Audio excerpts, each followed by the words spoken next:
पूरी दुनिया ने एससीओ सम्मेलन में भारत का दम देखा। भारत की ताकत के आगे अब पूरी दुनिया नतमस्तक दिखाई पड़ रही है। अमेरिका द्वारा भारत पर लगाए गए टैरिफ के बाद जब दुनिया को अंदेशा था कि भारत अमेरिका के साथ नेगोशिएशंस कर उसे मनाने की कोशिश करेगा, तब भारत ने अपना स्टैंड क्लियर कर दिया। अमेरिका के किसी भी तेवर को भारत बर्दाश्त नहीं करेगा। भारत ये साबित कर चुका है।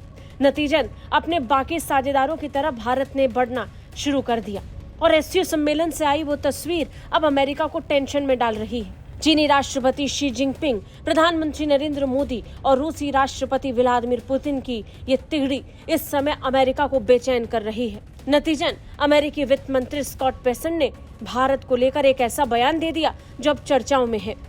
अमेरिकी वित्त मंत्री स्कॉट बेसेंट ने भारत, रूस और चीन के नए गठजोड़ को लेकर टिप्पणी की है। कहा कि इसके पीछे उनके अपने हित छिपे हैं, क्योंकि शंघाई सहयोग संगठन में हर साल ऐसा ही होता है। अमेरिकी वित्त मंत्री ने तीनों देशों को संबोधित करते हुए कहा कि ये सभी बुरे लोग हैं। उन्होंने कहा कि भारत रूसी युद्ध को बढ़ावा दे रहा है। उन्होंने तो ये भी कह दिया कि ये कोई नई बात नहीं है। उन्होंने ये बातें फॉक्स न्यूज को दिए गए एक इंटरव्यू में कही।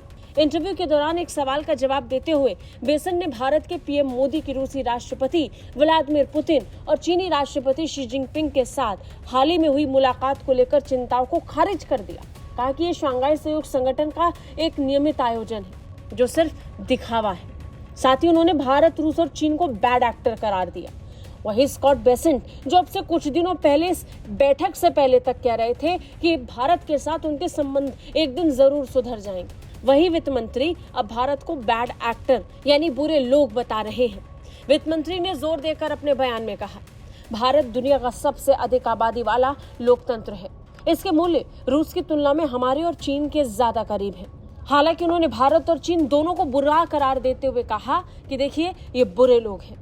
भारत और चीन रूसी युद्ध तंत्र को बढ़ावा दे रहा है। मुझे लगता है कि एक वक्त ऐसा आएगा जब हम और हमारे सहयोगी देश आगे आएंगे, इन लोगों के खिलाफ सख्त कदम उठाएंगे। जिन सख्त कदमों का जिक्र अमेरिकी वित्त मंत्री कर रहे हैं, यूरोपीय देश और उसके सहयोगी अमेरिका से कोसों दूर हैं। अमेरिका ने अहंकार और घमंड में भारत को दबाने की कोशिश की, लेकिन अब उसी अहंकार के बोझ तले अमेरिका खुद दब रहा है।